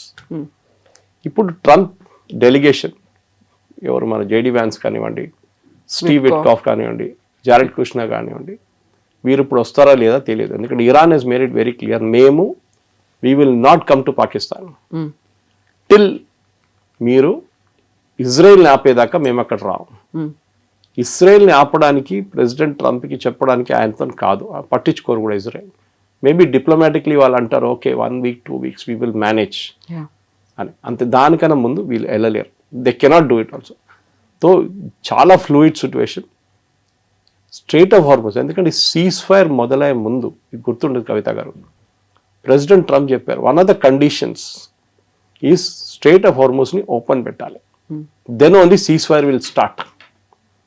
ఇప్పుడు సీజ్ ఫైర్ ఉందంటే లేదు, because strait of Hormuz is closed. Straight of హార్మోస్ ఎందుకు క్లోజ్ చేశారు? అక్కడ ఇజ్రాయెల్ బాంబ్ వేశారు. The entire thing is linked, connect the dots అన్నమాట. ఈ పరిస్థితిలో ఉన్నాం. సో ఇప్పుడే ట్రంప్ కూడా ఒక మాట అంటున్నాడు, ఇరాన్ ఉన్నా లేకపోయినా కానీ హర్మూజ్ని మేము ఓపెన్ చేస్తాం, దాన్ని మేము రన్ చేస్తాము, ఎగ్జిక్యూషన్లో ఉంటుంది అనేటువంటి ఒక మాట. ఇరాన్ లేకపోయినా అంటే దట్ ఈస్ వాట్ ట్రంప్ ఏమన్నారంటే, ఫస్ట్ మీకు గుర్తుంటుంది 3 రోజుల ముందు ఆయన అన్నారు మేమిద్దరు కలిసి కలెక్ట్ చేసుకుంటాం టోల్ అన్నారు. దాని తర్వాత ఇవాళ పొద్దున ఆయన ట్రూత్ సోషల్లో ఒక పోస్ట్ పెట్టిండు, ఇరాన్ కి లాస్ట్ వార్నింగ్ ఇది, if they don't open strait of Hormuz అంతే సంగతి, మా అందరు రెడీగా ఉన్నారు వాళ్ళ మీద ఫైర్ చేయడానికి. ఇప్పుడు ఇరాన్ కొత్త ఒక నిబంధన పెట్టారు షిప్స్ మీద. అది ఆ మ్యాప్ బహుశా మీరు చూసుంటారు, మన ఎడిటింగ్ టీం కూడా మ్యాప్ పెట్టేస్తే బాగుంటుంది. అది ఇంటర్వ్యూ ఒక యూటర్న్ ఉంటుంది చూడండి, దాంట్లో ఒకవైపు ఇరాన్ ఒకవైపు ఒమాన్ ఉంది. వాళ్ళేమంటారు, మీరు ముందు షిప్స్ అన్ని ఒమాన్ వైపు నుంచి వెళ్తుండే చాలా మటుకు, ఇరాన్ వైపు నుంచి ఎగ్జిట్ అవుతుండే. ఇలా అంటారు కాదు, ఎగ్జిట్ అండ్ ఎంట్రీ రెండు మీరు అదే వైపు నుంచి రావాలి. You have to come only from the Iranian side. అక్కడ చిన్న ఒక ఐలాండ్ ఉంది, I forget the name of the island. ఐలాండ్లో IRGC ట్రూప్స్ కూర్చుంటారు, వాళ్ళే అబ్జర్వ్ చేస్తారు ఏ షిప్ వెళ్తుంది, వాళ్ళ కోడ్ ఏంటి, వాళ్ళ దగ్గర ఇప్పుడు డబ్బులు తీసుకుంటున్నారు అంటున్నారు, $2 million తీసుకుంటున్నారు అంటున్నారు, తెలియదు మనకి. So Trump has given a deadline, no collection, nothing. ఏది 3 రోజుల ముందు మేము ఇద్దరు కలిసి కలెక్ట్ చేస్తామని చెప్పిన మంచి, ఇప్పుడు అంటారు no collection, you have to open strait of Hormuz. So నా అంచనా ప్రకారం I think what will happen is, Trump ఈ 2 weeks కూడా వెయిట్ చేయరు. ఇరాన్ రేపు అంటే ఇవాళ సాయంత్రం ఇస్లామాబాద్ రాకపోతే Trump will start small attacks, చిన్న అటాక్లు మొదలు పెడతారు. ఒకటి స్ట్రైట్ ఆఫ్ హార్మూజ్ ఓపెన్ చేయడం, ఎందుకంటే ఇప్పుడు కూడా ఫస్ట్ డే ఆయన అనౌన్స్ చేసినప్పుడు cease fire day first day oil prices తగ్గింది, స్టాక్ మార్కెట్ పెరిగింది. కానీ రెండో రోజు ఇంక్లూడింగ్ మన స్టాక్ మార్కెట్ ఆయిల్ ప్రైసెస్ పెరిగింది, స్టాక్ మార్కెట్ పడిపోయింది. బికాస్ ట్రంప్ చెప్పిన దానికి విలువ లేదని వాళ్ళకి తెలిసిపోయింది. హీఈస్ జస్ట్ మేకింగ్ అనౌన్స్మెంట్స్, దాని వెనక ఒక ప్లాన్ ఒక స్ట్రాటజీ ఏం లేదు. సో నౌ సిచ్యువేషన్ ఎక్కడికి వచ్చిందంటే బ్యాక్ టు స్క్వేర్ వన్ అని చెప్తాం మనం. అదే 3 రోజుల ముందు ఎంత ఉండే సిచ్యువేషన్ ఎట్లా ఉండే అదే సిచ్యువేషన్కి ఇప్పుడు రాబోతున్నాం మనం. బహుశా ఇవాళ ఈవినింగ్ ఆ మీటింగ్ జరగకపోతే ఇస్లామాబాద్లో, దెన్ డెఫినెట్గా Trump will get in to action, because gasoline prices మళ్ళీ యూఎస్లో పెరుగుతుంది and he cannot afford it. With the midterm polls రాబోతుంది, ట్రంప్కి ఒక పెద్ద డిజాస్టర్గా మారిపోతుంది. ఎగ్జాక్ట్లీ. ఇప్పుడు ఇస్లామాబాద్ టాక్స్ అనేవే 2 దేశాల మధ్య జరుగుతాయి, పాకిస్తాన్లో దానికి వేదిక అవుతుంది అని చెప్పిన తర్వాత అమెరికా ఆల్ సెట్, ఎవరెవరు వెళ్తున్నారు, ఎప్పుడు బయలుదేరుతున్నారు, ఆల్రెడీ అక్కడ 30 మంది టీం వెళ్ళి చూస్తోంది అక్కడ ఏర్పాట్లు ఎలా ఉన్నాయి అనేది. ఇన్ని చూస్తుంటే ఇరాన్ దగ్గర నుంచి అటువంటి ఒక బృందం రాలేదు, ఎవరు వస్తారు లేదు అనేది ఉన్నప్పుడు అమెరికా అందులోనూ డొనాల్డ్ ట్రంప్ చూస్తూ ఊరుకోరు కదా. ఇక్కడ దాకా వచ్చిన తర్వాత ఎవరిని ఫూల్ చేస్తున్నారు, ఎవరిని ఇన్సల్ట్ చేస్తున్నారు అనే మాట వస్తుంది. ఇది నెగోసియేషన్లో ఒక టాక్టిక్ ఇది. అంటే మీరు ఆపోజిట్ పార్టీ ఏమి ఎక్స్పెక్ట్ చేస్తున్నారు అది చేయకూడదు, చేస్తే మళ్ళీ దేర్ ఇస్ నో నెగోషియేషన్, మీరు యాక్సెప్టెన్స్ ఉంటుంది అప్పుడు. సో ఇరాన్ క్లాసిక్ గేమ్ ఆడుతున్నారు, ఇది ట్రంప్కి తెలియట్లేదు, బహుశా ఆయనకి తెలిసి ఉంటుంది కానీ ఆయన is not anticipating this will happen అని. కనెక్షన్ నేను చెప్పాను చూడండి, Lebanon, Hezbollah, Israel, Iran, straight of Hormuz and Pakistan, ఇదన్నీ ఒక కనెక్షన్ ఉంది. ఇప్పుడు ఒక్కటి జరుగుతూనే ఒకటి మూవ్ అవుతుంది చెస్ బోర్డ్ లాగా, otherwise it will not move. And డెఫినెట్గా ట్రంప్ స్ట్రాటజీ ఆయన ఏం చెప్పట్లేదు కానీ ఆయన ఇప్పుడు లాస్ట్ ఒక 5-6 అవర్స్లో వచ్చిన ట్రూత్ సోషల్ చూస్తే ఆయనకు చాలా కోపం వచ్చినట్లు ఉంది. దట్ అమెరికాలో ప్రతి ఛానల్ ఆయన తిడుతున్నారు, మీరు చూసుంటారు. న్యూయార్క్ టైమ్స్ని New York false news, fake news, నేను సరెండర్ చేశాను అంటాడు. ఏం సరెండర్ చేశాను, నేనేం సరెండర్ చేయలేదు, America is not lost, America is one, అది ఇది అని చెప్పి ఫుల్. దాంతోపాటు నిన్న సాయంత్రం ఇవాళ పొద్దున కూడా అనుకుంటాను అదే టైంలో ముస్తఫా ఖమీనీ నుంచి ఒక స్టేట్మెంట్ వచ్చింది, సేయింగ్ దట్ మా దగ్గర చనిపోయిన వాళ్ళకి సంతాపం తెలుపుతూ వాళ్ళ చనిపోయిన ఎవరెవరు వాళ్ళు చంపారో వాళ్ళని మేము ఇడవాము. So that means Israel and US. అది కాకుండా మా దాంట్లో డెస్ట్రాయ్ చేసిన అన్ని ఇన్ఫ్రాస్ట్రక్చర్ కానీ హౌసింగ్ కానీ ఏదైనా దానికి నష్టపరిహారం ఇవ్వాల్సిందే. So they have to give money. So this is complicating things more. ఆయన బతికున్నాడా లేదా మనకు తెలియదు కానీ బట్ ఒక స్టేట్మెంట్లు మాత్రం స్టేట్మెంట్ మాత్రం రెగ్యులర్గా వస్తూనే ఉంది అనమాట. So somebody is giving a statement అంటే అక్కడ ఇరాన్లో ఉన్న పొలిటికల్ గేమ్ అర్థం చేసుకోండి కవిత గారు. He's indirectly telling IRGC, boss I'm your boss, so మీరు నా మాట వినాల్సిందే, don't go and negotiate directly with US. ఇరాన్లో ఒక హార్డ్ కోర్ గ్రూప్ ఉంది, ఇస్లామిస్ట్ గ్రూప్, ఐఆర్జీసీలోనే. వాళ్ళు అమెరికాతో ఏ ఒప్పందానికి అగ్రీ చేయరు. They will not, as long as అటువైపు ఇజ్రాయెల్ కూర్చున్న దాకా. ఏ రోజు ఇజ్రాయెల్ వాళ్ళ పని చూసుకుని వాళ్ళు వెళ్ళిపోతారు, అమెరికా ఒక్కరైపోతారు, ఆ రోజు they will get in to the act. So IRGC వైపు నుంచి జరిగే ఈ గేమ్ నడుస్తుంది. నేను నిన్న 2-3 American commentators, serious political commentators వాళ్ళ టాక్స్ విన్నాను. వాళ్ళు కూడా ఇదే అంటున్నారు, ఇది టిపికల్ అయతోలా ఖొమేనీ 79లో వచ్చిన అదే టైంలో జరిగిన ఒక కిడ్నాపింగ్ జరిగింది, మీకు గుర్తుంటుంది. అమెరికన్ ఎంబసీలో ఉన్న వాళ్ళ స్టాఫ్ని హాస్టేజ్గా ఉంచుకున్నారు. I think it went on for 1 year. Okay, దాని నడిమిట్లో ఒక రెస్క్యూ అటెంప్ట్ జరిగింది, అది ఫెయిల్ అయింది. అది అమెరికన్స్ ఇవాళ దాకా మర్చిపోలేదు. అదే సిచ్యువేషన్కి ఇప్పుడు వస్తున్నాం మనం. ఈసారి కిడ్నాపింగ్ లేదు, కానీ అమెరికాని కిడ్నాప్ చేసుకున్నారు ఇరాన్, అమెరికాను ఉంచుకున్నారు. ఇప్పుడు అమెరికాలో ఉన్న ప్రతి channel including Fox News which is is own channel, అంటే ఓన్ అంటే ట్రంప్ కోసం పాటలు పాడతారు పొద్దున్న లేవగానే వాళ్ళు కూడా అంటున్నారు, నో, ఇరాన్ ఈ యుద్ధం గెలిచింది. అంటే ఫిజికలీ ఉండకపోవచ్చు, మెంటలీ ఉండకపోవచ్చు, కానీ అట్ అ డిఫరెంట్ లెవెల్ వాళ్ళు గెలిచారు, ఎందుకంటే వాళ్ళు బతికి బయటపడ్డారు. This is the main thing.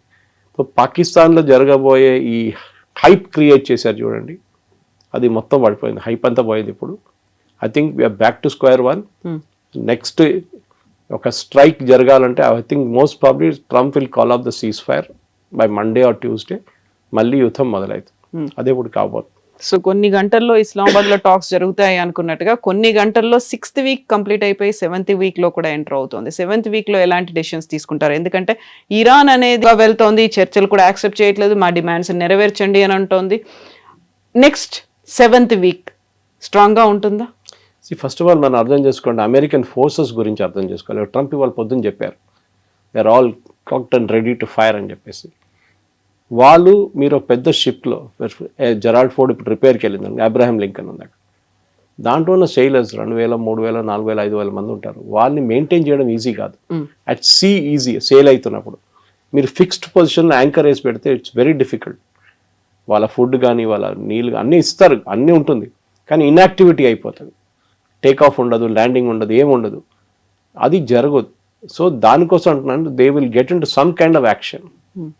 So ఏదో ఒక చిన్న స్ట్రెయిట్ ఆఫ్ హార్మూజ్ ఓపెన్ చేయడానికి ప్రెసిడెంట్ ట్రంప్ యూజ్ చేయబోయే స్ట్రాటజీలో మీకు గుర్తుంటుంది, ఫస్ట్ 82nd ఎయిర్బార్న్ ట్రూప్స్ అని చెప్పి యూఎస్ నుంచి తెప్పించుకున్నారు. They are still there in the Gulf. వాళ్ళు పాసిబ్లీ ఖతార్లో ఉన్నారు. వాళ్ళతోనే వాళ్ళు I think you will try and open up Hormuz. ఎందుకంటే ఆ హార్మూజ్ ఓపెన్ చేసి నేను ఓపెన్ చేసేసానని చెప్పి వెళ్ళిపోవడం ట్రంప్ స్ట్రాటజీ ఇప్పుడు. అదర్వైజ్ ఆయనకి ఇంకే స్ట్రాటజీ లేదు. బికాస్ ఇరాన్ యురేనియం లేదని ఆయనకు కూడా తెలుసు, డస్ట్ అయిపోయిందని ఆయనకు తెలుసు, వాళ్ళ మిసైల్ కేపబిలిటీ మొత్తం పోయిందని, వాళ్ళ డ్రోన్ కేపబిలిటీ పోయింది, రేపు వస్తే కూడా మళ్ళీ వెళ్ళి కొట్టచ్చు దాన్ని. కానీ హార్మూజ్ ఇప్పుడు ఓపెన్ చేయకపోతే, ఇన్ఫ్యాక్ట్ ఇవాళ పొద్దున ఒక క్యాన్బెరా ప్రొఫెసర్ ఆయన ఆస్ట్రేలియన్ టీవీలో మాట్లాడి చెప్పారు, సప్లై చైన్, మన కోవిడ్లో సప్లై చైన్ ఎట్లా ఎఫెక్ట్ అయింది మనకి, ప్రతి చైనా నుంచి రావాల్సిన ప్రతి కెమికల్ కానీ, ప్రతి చిప్ కానీ, ప్రతి ఎలక్ట్రానిక్ ప్రోడక్ట్ కానీ మొత్తం చైనా బ్లాక్ చేసి పడేశారు. This something very similar happening. It is not just crude oil, మన అందరు crude oil, diesel, petrol, gas అనుకుంటున్నాం, కానీ పెట్రోకెమికల్స్, ప్లాస్టిక్ బాటిల్స్ తయారు చేసే కావాల్సిన ప్రోడక్ట్ కూడా ఆగిపోయినాయి. యూరోప్లో దిస్ ఎ మేజర్ ప్రాబ్లం. నాకు ఇవాళ జర్మనీ నుంచి ఒక ఆయన ఒక టెక్స్ట్ పంపించి మీకు ఫార్వర్డ్ చేశాను నేను, చాలా దారుణమైన పరిస్థితి. ఇండియన్ అక్కడ ఇంకొక అబ్బాయి మొన్న ఫోన్ చేసి అంటున్నాడు, సార్ ఇక్కడ మీరు బిలీవ్ చేయరు, eggs are become double the price, ప్రతి దానికి రేట్ పెరిగిపోయింది సార్, ఇక్కడ మేము బతకలేకపోతున్నాం. He's a student who is doing Uber Eats delivery, ఆలోచించండి, సర్వైవ్ చేయడానికి. సో ప్రతి దేశంలో ఈ ప్రాబ్లం ఇప్పుడు వచ్చేసింది. మనం యూ షుడ్ బి థ్యాంక్ఫుల్. ఇప్పుడు నేను చెప్పగానే అందరూ అంటారు మోదీ భజన అంటారు, కానీ మీ పాకిస్తాన్లో 430 రూపాయలకి అమ్ముతున్నారు డీజిల్. ఓకే, పెట్రోల్ ఏదో 300 సంథింగ్. మన దేశంలో కూడా ప్రతి లీటర్ ఆఫ్ పెట్రోల్ ఇప్పుడు అమ్ముతున్న పెట్రోల్కి పెట్రోలియం కంపెనీస్కి నష్టం 25 రూపాయలు, డీజిల్ 100 రూపాయలు దాకా ఉంది నష్టం. కానీ వాళ్ళు అమ్ముతున్నారు ఎందుకంటే దే మేడ్ ప్రాఫిట్స్ బిఫోర్, దీనికన్నా ముందు లాభాలు సంపాదించుకున్నారు. So Modi government obviously would have told them కొన్ని రోజులు నడిపించుకోండి. కానీ ఎన్ని రోజులు నడిపించుకుంటారు? ఇవాళ మనకు ఒక ఎల్పిజి 45,000 కెపాసిటీ ఉన్న ఎల్పిజి షిప్ వచ్చేస్తుంది మన దగ్గర. కానీ it's very very difficult to run this. President ట్రంప్కి ఇటో అటో ఏదో ఒక నిర్ణయం తీసుకోవాల్సి వస్తుంది. He has to take a call. ఎందుకంటే ఈ పాకిస్తాన్ చేసే టాక్స్ ఇదంతా జస్ట్ డ్రామా. డిసిషన్ ఇప్పుడు టైం వచ్చేసింది. He will also like to, as ఇంగ్లీష్లో చెప్తారు, go out in a blaze of glory అని. అంతా కొట్టి పడేసి ఒక ర్యాంబో స్టైల్లో హీ విల్ వాక్అవుట్. అదే బహుశా జరగబోతుంది. Because Iran will not move. వాళ్ళ పొజిషన్స్ నుంచి వాళ్ళు మూవ్ కారు. వాళ్ళు చాలా క్లియర్గా చెప్పారు, మా uranium enrichment we will not stop, మా missile production we will not stop, మా డ్రోన్ ప్రొడక్షన్ మేము ఆపము. ఈవెన్ దో వాళ్ళ బేసిక్ ఇన్ఫ్రాస్ట్రక్చర్ మొత్తం ధ్వంసం అయిపోయింది.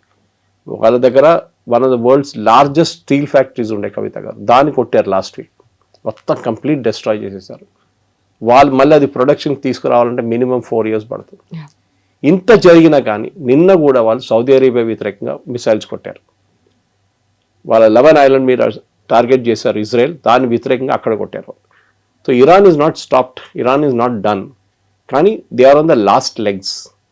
సో ప్రెసిడెంట్ ట్రంప్కి చాలా క్లియర్గా తెలుసు నెగోసియేషన్ ఇస్ అ టాక్టిక్. నేను వాళ్ళకు ఒక ఆపర్చునిటీ ఇచ్చాను, వాళ్ళు రాలేదు, వాళ్ళు మమ్మల్ని హిట్ చేస్తారు, మమ్మల్ని అటాక్ చేస్తారు, నేనేం చేయాలి? So I'm going all out now and I will finish them off. It's a big calculated risk అది, కానీ బహుశా that's only option president Trump దగ్గర ఇప్పుడు ఉన్నది. ఇంకేం ఆప్షన్ లేదు ఆయనకి. ఈ యుద్ధం అనేది మనం అర్థం చేసుకోవాలి. దట్ అందరు అనుకుంటారు ఇది చాలా ఒక మనం సినిమాలో చూస్తున్నట్లు ఉంటుంది, అమెరికన్ హాలీవుడ్ మూవీస్ కాదు. ఇది ఒక టాక్టికల్ గేమ్. ఇది చెస్ బోర్డు మీద మన గేమ్ ఎట్లా ఆడతామో అట్లాంటి గేమ్ ఇది. ఒక సైడ్ దగ్గర పీసెస్ తక్కువ ఉండొచ్చు, కానీ పవర్ ఎక్కువ ఉండొచ్చు. మిగతా వాళ్ళ దగ్గర పవర్ తక్కువ ఉండొచ్చు, పీసెస్ ఎక్కువ ఉండొచ్చు. నెక్స్ట్ రేపు సాయంత్రం లోపల చూద్దాం, లేకుంటే ఇవాళే అర్థమైపోతుంది మనకు. As we record this programme by Saturday things will be clear. మేము మళ్ళీ ఏ పొజిషన్ నుంచి దిగాం 3 రోజుల ముందు అదే పొజిషన్కి వెళ్ళిపోతాం. బహుశా అదే జరగబోతుంది. అప్పుడు ఫస్ట్ క్వశ్చన్ అడగాల్సి ఉంటుంది, దీంట్లో ఇంకా 3 ఉండే దీనికన్నా ముందు major parties, Oman, Egypt and Turkey. చూడండి, వాళ్ళు 3 రాలేదు దీనికి. వాళ్ళకి తెలుసు ఇది ఒక పెద్ద మైన్ ఫీల్డ్.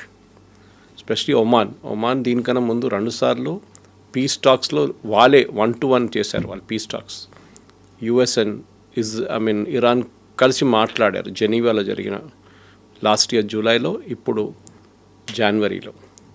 ఎందుకు వీళ్ళు 3 రాలేదు అక్కడే అర్థం చేసుకోవాలి. ఎందుకంటే ఈ అగ్రిమెంట్ అనేది ఎప్పుడు సీజ్ ఫైర్ అని జరగలేదు. యాక్చువల్లీ ఒక మిస్నామర్ అది. చాలామంది అంటున్నారు cease fire came in to effect. Cease fire అనేది కాలేదు. ఎందుకంటే ప్రెసిడెంట్ ట్రంప్ ఏం కండిషన్ పెట్టారంటే స్ట్రెయిట్ ఆఫ్ హార్మూజ్ ఓపెన్ ఉండాలి, షిప్స్ అని ఫ్రీగా వెళ్తూ ఉండాలి, అప్పుడు seize fire will come in to effect అన్నారు. కానీ ఫస్ట్ డేనే 12 షిప్సే పోయినాయి. యూజువలీ 120 షిప్లు ట్రావెల్ అవుతుంది. ఈవెన్ ఇఫ్ మీరు ఫస్ట్ డే అని చెప్పి ఒక 30 తీసుకుంటే కూడా అది జరగలేదు. That mean normal flow is not happening. ఎందుకంటే ఇరాన్ ఒక కండిషన్ పెట్టారు దాంట్లో, దట్ మా ఐఆర్జీసీ ఇన్స్ట్రక్షన్స్తోనే ఈ షిప్స్ మూవ్ చేయాలని చెప్పి ఒక కండిషన్ పెట్టి మీకు గుర్తుంటుంది.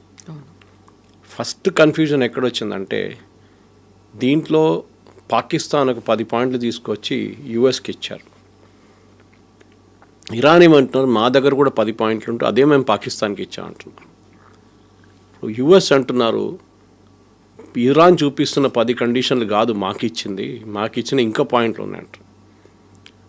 ఇప్పుడు ఏమైందంటే ఫార్సీ నుంచి ట్రాన్స్లేషన్లో ఏదో తప్పు జరిగిందని ఇప్పుడు యుఎస్ కానీ ఇరాన్ వీళ్ళు కూడా అంగీకరిస్తున్నారు. ఎక్కడో ప్రాబ్లం అయింది ఇక్కడ. This is not the original document. Pakistan ఎక్కడో నడిమిట్లో దీన్ని మ్యానిపులేట్ చేశారు, ఆర్ ప్రెసిడెంట్ ట్రంప్ ఆఫీస్లో ఉన్న ఎవరో దీన్ని మ్యానిపులేట్ చేశారు. మీకు గుర్తుంటుంది ఒక స్క్రీన్ షాట్ చాలా 2 రోజులు తిరుగుతుంది. దాంట్లో ఫ్రమ్ ద ఆఫీస్ ఆఫ్ అది వాషింగ్టన్ నుంచి వైట్ హౌస్ నుంచి డ్రాఫ్ట్ చేసి ఇచ్చారు షబాజ్ షరీఫ్కి, మీరు ఇది పోస్ట్ చేయండి అని చెప్పేసి. షబాజ్ షరీఫ్ ఆ సబ్జెక్ట్ లైన్ తీయడం మర్చిపోయారు, అది అట్లనే పబ్లిష్ చేశారు. అఫ్కోర్స్ ఆయన కాదు, ఆయన ఆఫీస్ ఉండొచ్చు. అది బికెమ్ ఎ బిగ్ ఎంబారాస్మెంట్. తర్వాత దాన్ని ఎడిట్ చేశారు, ఎడిట్ చేసి సబ్జెక్ట్ లైన్ తీసేశారు. దాని తర్వాత అవి పోస్ట్నే డిలీట్ చేసి పడేశారు. సో జరిగింది ఏంటంటే, పాకిస్తాన్ వాళ్ళ ఈగర్నెస్లో మేము ఒక పెద్ద ప్లేయర్ అవ్వబోతున్నాం ఇంటర్నేషనల్ లెవెల్లో, రేపు బహుశా మాకు కూడా ఒక నోబెల్ ప్రైజ్ రావచ్చు అని చెప్పి దే బికెమ్ వెరీ ఎంతూజియాస్టిక్. మీరు ఎప్పుడైనా ఒక సీజ్ ఫైర్ జరిగేటప్పుడు సీజ్ ఫైర్లో ఉన్న పాయింట్స్ చాలా కేర్ఫుల్గా డ్రాఫ్ట్ చేయాల్సి వస్తుంది. అది మీరు ఎప్పుడైనా చూడండి, ఈవెన్ కొరియన్ సీజ్ ఫైర్ కానివ్వండి, ఆఫ్ఘనిస్తాన్లో జరిగిన ఘర్షణ తర్వాత, ఈవెన్ ఇరాక్ వార్లో జరిగిన ఘర్షణలో చాలా మటుకు your words that be drafted by professionals కూర్చొని డ్రాఫ్ట్ చేయాలి. In this case Asim Munir and Shehbaz Sharif draft చేశారు. వాళ్ళకి బహుశా ఇంగ్లీష్ లాంగ్వేజ్ మీద అంత పట్టు లేదు. పాకిస్తానీ ఫారిన్ ఆఫీస్ హెల్ప్ చేసి ఉంటారు. కానీ ఆలోచించండి, ఒక మెయిన్ పాయింట్ దీని నుంచి మిస్సింగ్ ఉంది. మీరు అమెరికా దగ్గర ఉన్న డ్రాఫ్ట్ కానీ ఇరాన్ దగ్గర ఉన్న డ్రాఫ్ట్ కంపేర్ చేస్తే యురేనియం గురించి ఒక పాయింట్ ఉంది ఇరాన్ డాక్యుమెంట్లో, that we will be allowed to enrich uranium. America తీసిన 10 పాయింట్స్లో అది లేవు. అనదర్ వెరీ ఇంట్రీగింగ్ థింగ్ ఏంటంటే, నిన్న క్యారోలిన్ లెవిట్ వాళ్ళ white house press secretary, who is literally the president Trump వాళ్ళ ఏం చెప్తారు మీడియా ఫ్రంట్ అని చెప్పొచ్చు. ఆమె ఏం చెప్పిందంటే, 10 పాయింట్సా, మేమేం తీసుకోలేదు, మేము దాన్ని డస్ట్బిన్లో పడేసాం. ప్రెసిడెంట్ ట్రంప్ ఏమంటున్నాడు, the workable solution is around the 10 points. అంటే మేము మాట్లాడబోయేది ఫ్రైడేనో సాటర్డేనో ఎప్పుడైనా మీటింగ్ జరిగితే దాని మీద ఈ 10 పాయింట్ల మీద మొదలు పెడతాం డిస్కషన్ మేమని. ఒక ప్రొఫెషనల్ నెగోషియేటింగ్ టీమ్ ఎప్పుడు there is a concept called 11:59 concept. Okay, 12 గంటలు డెడ్ లైన్ ఉంటే 11:59 దాకా నెగోషియేట్ చేయాలి మీరు. ఇది దీనికన్నా ముందు బహుశా మీకు చెప్పుంటాను ఒకసారి. నేను ఒకసారి ఒక జాపనీస్ డెలిగేషన్ మీట్ అయ్యాను హైదరాబాద్లో, చాలా రోజులు 15 సంవత్సరాల ముందు ఉండొచ్చు. I was asking them how do Japanese negotiate. వాళ్ళు they are very good negotiators. So వాళ్ళు అన్నారు, మేమేం చేస్తామంటే, మీ ఇండియన్ డెలిగేషన్ టోక్యోకి వచ్చింది అనుకోండి, 5 స్టార్ హోటల్లో ఉంటారు, అన్నీ ఉంటుంది, we're negotiating day 1, day 2, day 3. మేము ఫస్ట్ ఏం చెక్ చేస్తామంటే, వాళ్ళు ఏ రోజు వాళ్ళు చెక్అవుట్ చేస్తున్నారు, ఏ రోజు వాళ్ళ రిటర్న్ ఫ్లైట్ ఉంది అని ఫస్ట్ చెక్ చేసుకుంటాం. సో డే 1 నుంచి వీళ్ళు negotiate in very soft manner. కానీ డే 3 రాగానే, డే 3 ఎండింగ్ వాళ్ళు చెక్అవుట్ చేసి నైట్లో ఫ్లైట్కి వెళ్ళాలంటే అప్పుడు వాళ్ళ టెన్షన్ పెరుగుతుంది, అవుతుందా కాదు, డెస్పరేషన్ వస్తుంది. ఎందుకంటే రిటర్న్ వెళ్ళి ఇండియాలో వెళ్ళి ఏం చెప్తారు వాళ్ళు, 3 రోజులు ఇక్కడ ఉన్నాము, ఇంత ఖర్చు పెట్టాము, డిడ్ యూ మేనేజ్ సంథింగ్ అంటే నథింగ్ అంటే then they will get slotted. So దానికోసం వాళ్ళు ఏం చేస్తారంటే డెస్పరేట్గా ఏదో ఒక ఒప్పందంకి వచ్చి సైన్ చేసి వెళ్ళిపోతారు. Okay, maybe it's not a definitive agreement. దీంట్లో అగ్రిమెంట్స్ చాలా ఉంటాయి. డెఫినెటివ్ అంటే యూ ఫైనలైజ్డ్ ఇట్, ఇది డెఫినెట్గా అది డ్రాఫ్ట్ అగ్రిమెంట్. ఇప్పుడు జరిగింది ఏంటంటే, షబాజ్ షరీఫ్ ఆయన ఎంతూజియాజంలో ఈ ఎక్స్చేంజ్ ఆఫ్ డాక్యుమెంట్స్లో 2-3 పాయింట్స్ మిస్ అయిపోయారు. ప్రెసిడెంట్ ట్రంప్ అంటున్నారు దీంట్లో లెబనన్ లేదు, దేర్ ఇస్ నో లెబనన్. కానీ ఇరాన్ ఏమంటున్నారంటే, and I will use the exact words, Iran will resume attacks on US assets in the region. అంటే Kuwait, Bahrain, Qatar, Saudi Arabia, వీళ్ళందరి మీద మేము దాడి చేస్తాం, UAE. If aggression against resistant groups continuous.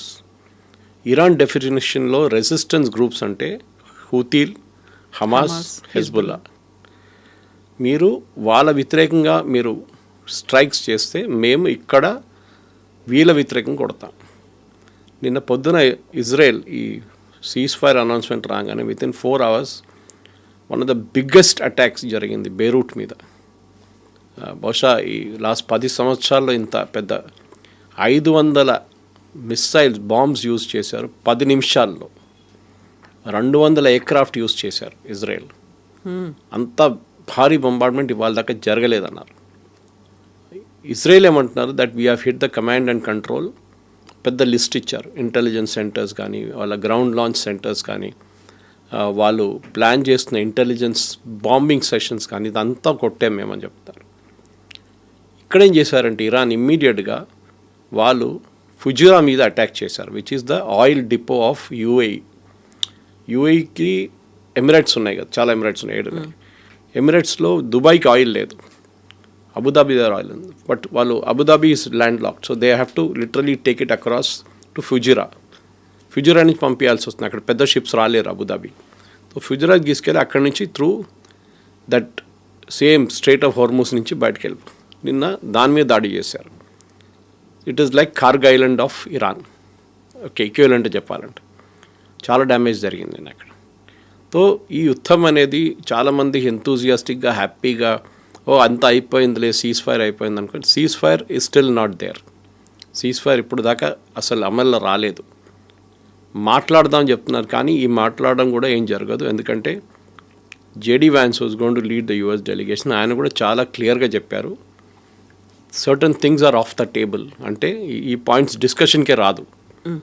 దాంట్లో ఆయన first point was about uranium, that ఇరాన్కి uranium మేము ఇవ్వము. అండ్ నిన్నటి నుంచి అమెరికాలో కూడా ప్రెసిడెంట్ ట్రంప్ వ్యతిరేకంగా చాలా మటుకు ప్రెషర్ రావడం మొదలుపెట్టింది, that he has conceded to the Iranians అని చెప్పి ఆయన ఎంతూజియాజంలో. అదే టైంలో నేను చెప్పాను చూడండి, ఇజ్రాయెల్లో వాళ్ళ ఆపోజిషన్, యూజువలీ ఇజ్రాయెల్లో ఒక యుద్ధం జరుగుతున్నప్పుడు ఆపోజిషన్ పార్టీస్ ఎప్పుడు అపోజ్ చేయరు, వాళ్ళు గవర్నమెంట్తోనే ఉంటారు వాళ్ళు. కానీ నిన్న ఫస్ట్ టైం వాళ్ళ ఆపోజిషన్ పార్టీ కూడా లీడర్ కూడా బెంజమిన్ నెటన్యాహుని అటాక్ చేశారు. అక్టోబర్లో వాళ్ళ నెక్స్ట్ ఎలక్షన్ ఉంది. సో బెంజమిన్ నెటన్యాహుని ప్రెషర్ మీద తీసుకురావడానికి మీరు ఎట్లా నెగోషియేట్ చేశారు సీజ్ ఫైర్, మీకు ఎవరు ఆథరైజేషన్ ఇచ్చారు సీజ్ ఫైర్ కోసం, మా దగ్గర కన్సల్ట్ చేయలేదే అంటే బెంజమిన్ నెటన్యాహు అన్నారంట, నాకు తెలియదు, I'm not privy to this. And how did president Trump make a concession? So president Trump కూడా నిన్న బ్యాక్అవుట్ అయ్యారు. ఈ said nothing, straight of Hormuz close చేసేసారు ఇరాన్ నిన్న నుంచి, ఈ అటాక్ జరిగిన తర్వాత బెయిరూట్లో. సో స్టేటస్ కో ఎట్లా ఉంది యథాతథి అట్లా ఉంది. And we are